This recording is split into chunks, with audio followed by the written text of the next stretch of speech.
Hi friends, welcome to ఒకసారి చెడు YouTube channel. ఈ రోజుల్లో బిడ్డ పుట్టినప్పటి నుండి అందంపై ఆసక్తి కనబరుస్తున్నారు. అమ్మాయి పుట్టిందనగానే అమ్మ పోలిక, నాన్న పోలిక, తెల్లగా ఉందా నల్లగా ఉందా, ఎవరి పోలిక అడగడం అంటే ఏమో అనుకోవచ్చు. కానీ పుట్టగానే నల్లగా ఉందో తెల్లగా ఉందో తెలుసుకోవాలని ఆతృత ఎందుకు? నల్లగా ఉంటే బిడ్డను పారేస్తామా? పారేయము. కానీ అక్కడి నుంచి ఆ బిడ్డపై ప్రేమ పేరుతో ఒక మార్కెట్ భావజాలాన్ని రుద్దేస్తున్నాము. తెల్లగా కావడానికి సబ్బులు, బాడీ లోషన్స్.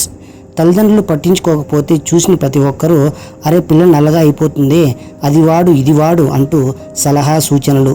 అలా కాకుండా ఇంటి వద్దే చాలా సింపుల్గా తయారు చేసుకుని మన పిల్లల రంగు మార్చేటువంటి చిట్కా మా దగ్గర ఉంది. అదేంటి, దాని తయారీకి కావాల్సినవి, దాన్ని ఎలా వాడాలి అన్నది చూద్దాం. కావలసిన పదార్థాలు పెసలు, పసుపు, పాలమీగడ. ఎలా చేయాలి అంటే పెసలు పిండిగా పట్టించాలి.